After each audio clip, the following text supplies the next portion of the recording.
오늘 우리에게 주시는 하나님 말씀을 받습니다. 오늘은 요한복음 20장 11절에서 18절까지 말씀을 우리가 한 절씩 받도록 하겠습니다.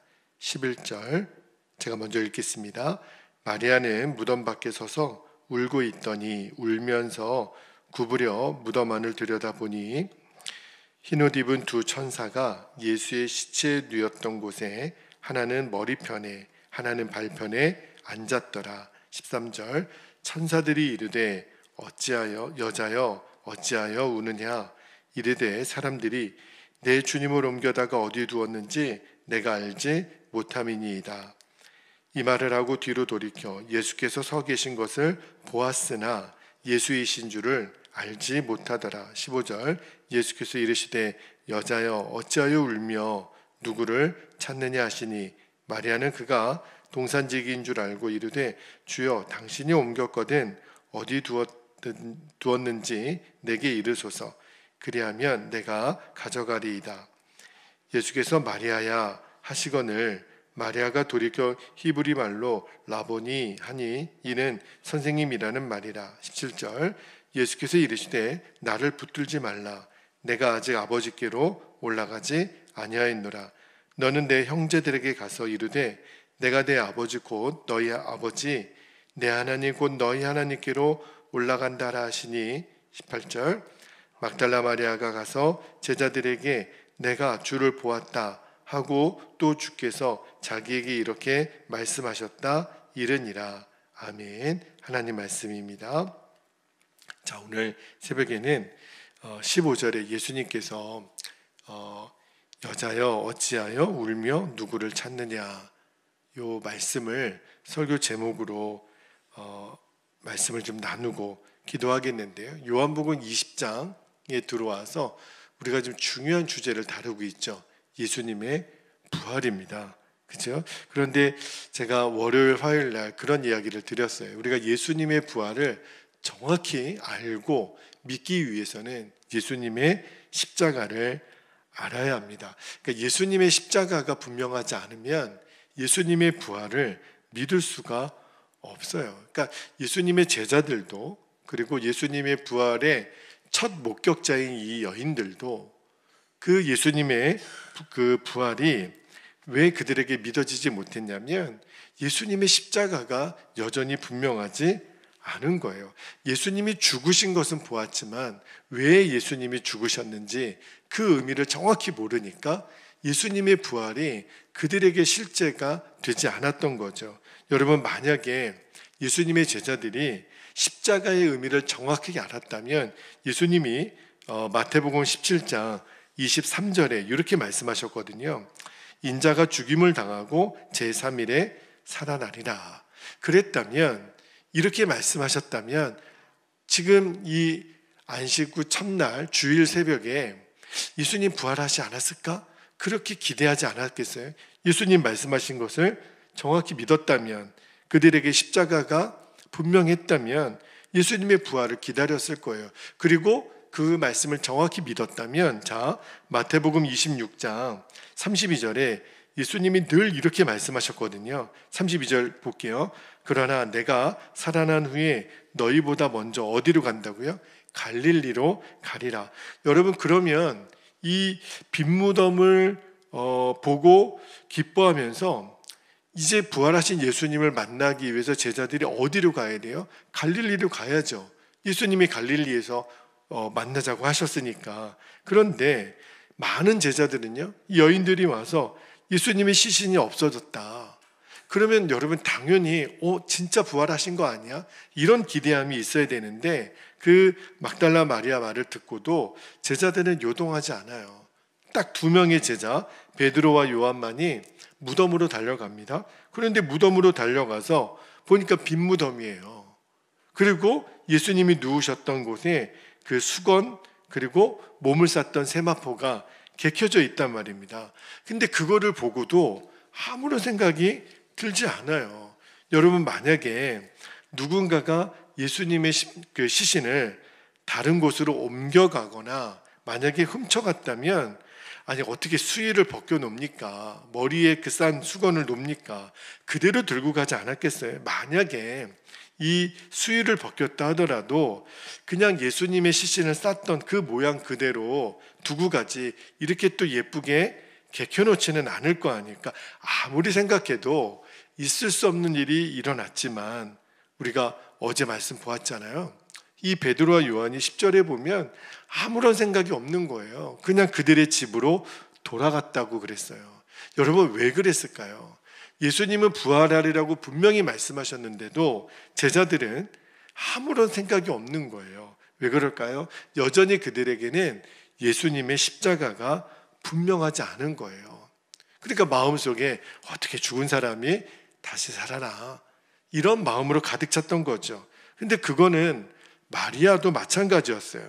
여러분 베드로와 요한은 집으로 돌아가고 막달라 마리아는 그래도 이 무덤 밖에 서서 울고 있습니다. 왜 울었을까요? 여전히 슬픈 거예요. 그냥 예수님이 죽으신 사실만 또 시신이 없어진 사실만 마리아에게는 슬픔이었죠. 무덤 안을 이렇게 들여다보고 있으니까 자 12절 말씀을 한번 볼게요. 오늘 말씀에 12절을 보면 흰옷 입은 두 천사가 천사가 나타납니다.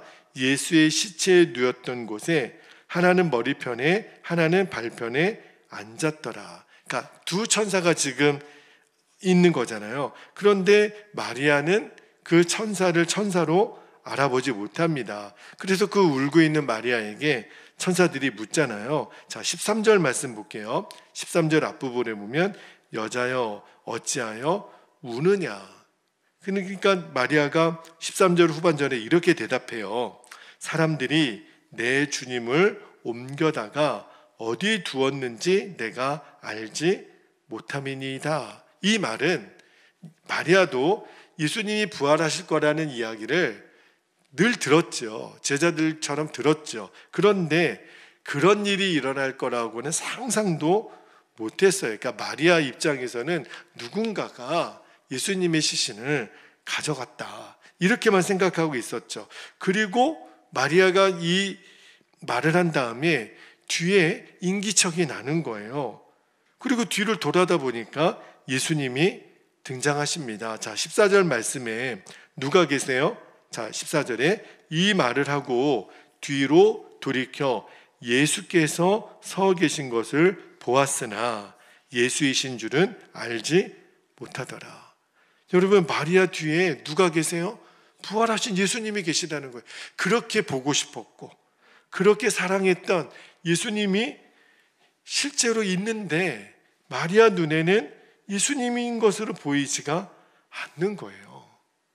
여러분 너무 이상하잖아요. 물론 예수님이 너무너무 변형된 모습으로 변하셨으니까 그럴 수도 있겠지만 그래서 예수님이 그 마리아에게 이렇게 직접 말씀하세요. 뭐라고 말씀하시냐면 15절에 여자여 어찌하여 울며 누구를 찾느냐. 오늘 설교 제목이에요. 그러니까 마리아는 여전히 예수님이 누군 줄 알았냐면 동산직인 줄 알았다 그랬어요. 그래서 15절 후반절에 보면 이렇게 말합니다. 주여 당신이 옮겼거든 어디 두었는지 내게 이르소서 그리하면 내가 가져가리이다. 여기서 주여 이 말은 그냥 그 당시에 성인 남자들에게 대한 존칭이에요. 그냥 아저씨 이런 말이죠. 그러니까 마리아는 여전히 자기 앞에 계신 분이 예수님이신 줄을 모르고 있는 거예요. 그리고 계속 울고 있는 거예요. 11절을 보니까 마리아는 무덤 밖에 서서 울고 있었다 그랬죠. 천사랑 대화를 나눌 때도 울고 있었고 또 예수님을 보고 있으면서도 여전히 울고 있었어요. 그러니까 그 마리아 마음에는 지금 슬픔으로 가득 차 있죠. 그렇게 사랑했던 예수님이 죽으셨고 또 시신도 없고 계속 울고 있으니까 천사들도 어찌하여 우느냐, 또 예수님도 어찌하여 울고 있느냐, 누구를 찾느냐. 그러니까 예수님의 이 말씀에는 안타까움이 있는 거죠. 왜냐하면 마리아가 계속 울고만 있으니까. 부활하신 예수님이 지금 눈앞에 있는데도 그 예수님을 알아보지 못하고 울고만 있으니까 예수님이 얼마나 안타까우셨겠어요. 그런데 여러분, 여기서 질문이 생겨요. 왜 마리아는 예수님을 알아보지 못했을까? 그죠? 예수님의 부활하신 모습이 얼마나 다른 모습으로 보였을지는 모르겠지만 왜 부활하신 예수님을 마리아는 알아보지 못했을까? 바로 영적인 눈이 가려져 있었기 때문에 그래요. 왜 그렇게 생각하냐면, 자, 누가복음 24장, 나중에 여러분 시간 되실 때 읽어보세요. 누가복음 24장 13절 이하에 보면 예수님의 제자들 가운데 두 사람, 그 중에 한 사람은 글로바라고 되어 있는데 예루살렘을 떠나 어디로 가냐면 엠마오로 가는 두 제자가 있었어요. 그런데 그 제자들도 예수님의 십자가의 죽으심 때문에 엄청 슬퍼했고 예수님의 십자가 죽음에 대해서 이야기를 나누고 있었는데, 그런데 예수님이 그 엠마오로 가는 두 제자들과 함께 동행하세요. 그런데도 그 제자들은 예수님을 알아보지 못합니다. 그죠? 그 이유를 누가복음 24장 16절에 이렇게 성경은 말씀해요. 자, 누가복음 24장 16절에 보면 그들의 눈이 가려져서 그인 줄 알아보지 못하거늘. 잘 보세요. 아니, 마리아도 그 엠마오로 가는 두 제자도 아니 뭐가 안 보이겠어요. 그러니까 육신의 눈은 보이지만 여기 분명히 그들의 눈이 가려졌다. 이 말은 육신의 눈이 아니라 영적인 눈이라는 거예요. 부활하신 예수님이 함께 있는데도 그 예수님을 왜 알아보지 못했을까? 영적인 눈이 가려져 있으니까. 마리아도 마찬가지죠. 그렇게 사모했던 예수님, 그러나 영적인 눈이 가려져 있으니까 앞에 계신데도 안 보이니까 울고만 있는 거예요. 제가 오늘 말씀을 묵상하면서 어떤 마음이 들었냐면, 여러분, 우리는 예수님이 실제하시고 살아계신 걸 믿으시잖아요. 아멘이지요? 우리가 육신의 눈으로 예수님은 보지 못하지만 예수님이 내 안에 계신 거를 우리는 믿잖아요. 그 부활하신 예수님이 성령으로 우리와 함께 계시잖아요. 그래서 예수님은 예수님을 믿는 자들에게 늘 말씀하시기를, 자, 히브리서 13장 5절 말씀 한번 볼게요. 히브리서 13장 5절에 보면 그가 친히 말씀하시기를 내가 결코 너희를 버리지 아니하고 너희를 떠나지 아니하리라. 예수님은 늘 함께 계세요. 그리고 마태복음 28장 20절에도 예수님 뭐라고 말씀하셨어요? 볼지어다 내가 세상 끝날까지 너희와 항상 함께 있으리라. 분명히 약속하셨어요. 그러면 여러분, 지금 예수님은 어디에 계세요? 나와 함께 계시죠. 우리와 함께 계시죠. 그런데도 우리는요, 예수님이 앞에 계신데도 예수님을 못 알아보고 울었던 것처럼 예수님이 우리와 함께 계신다 그러는데도 조금만 힘들고 어려운 일이 있으면 마치 나 혼자 있는 것처럼 외롭다 그러고 두렵다 그러고 무섭다 그러고 걱정하고, 그러면 동일해요. 예수님 마음이 지금 마리아를 향해서 마리아야 네가 어찌하여 울며 누구를 찾느냐, 왜 너 울고만 있어, 내가 여기 앞에 있는데. 우리에게도 똑같이 그러시지 않겠어요?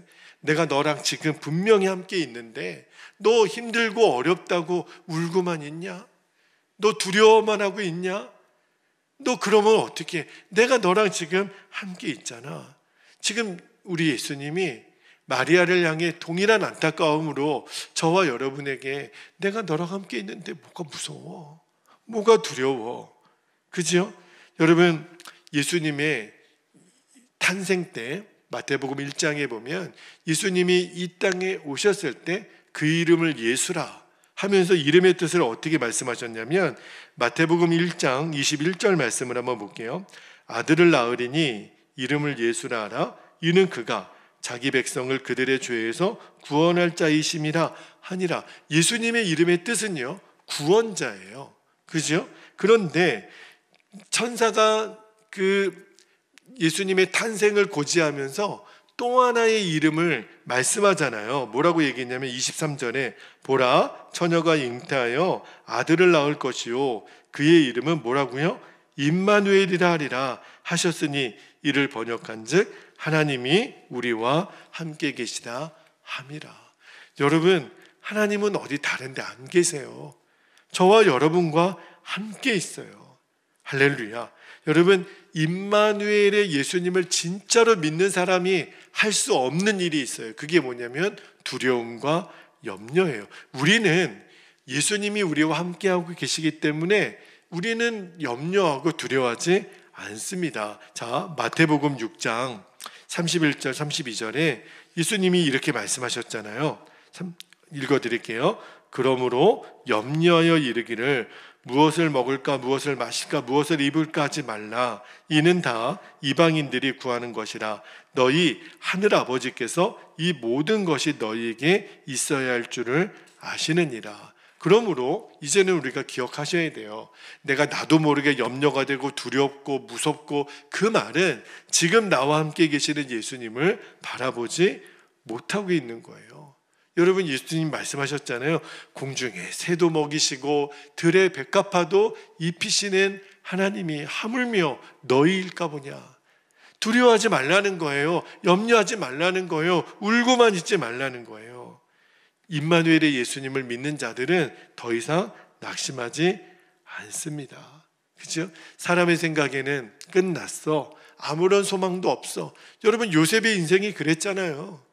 요셉에게 무슨 희망이 있겠어요? 그런데 요셉은 믿었다니까요. 하나님이 함께 계심을 진짜 믿었다니까요. 그래서 모든 일에 충성을 다할 수 있었고 기다릴 수 있었고, 그래서 마침내 애굽의 총리가 된 거잖아요. 여러분, 예수님이 함께 계심을 믿는 사람들은 절대 절망하고 못한다고 두려워하지 않아요. 여러분, 우리는 불가능하지만 주님에게는 불가능이 없잖아요. 주님이 나와 함께 계시면 능치 못할 일이 없는 거잖아요.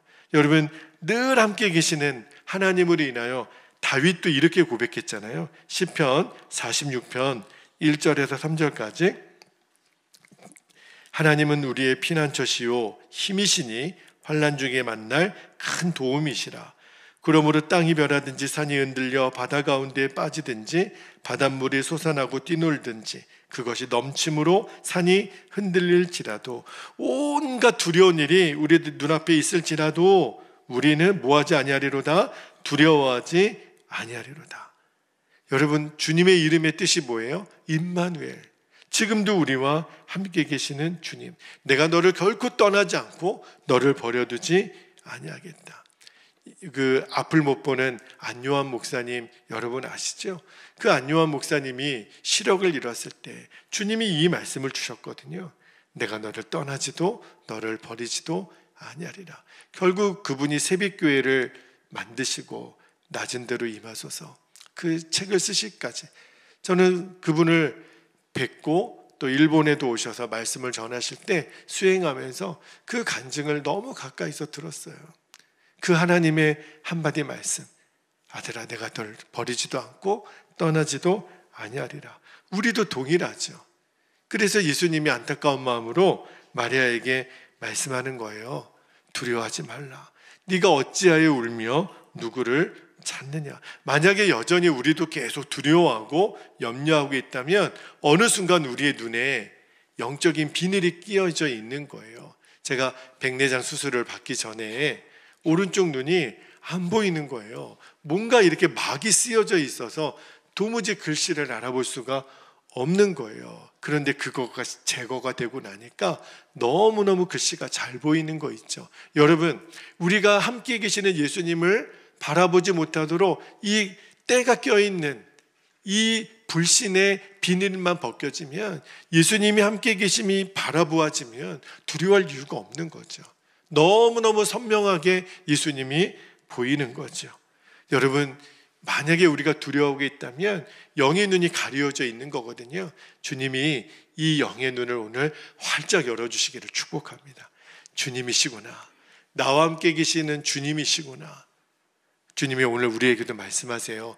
어찌하여 울며 누구를 찾느냐. 내가 여기 있는데 너희들 누구를 찾느냐.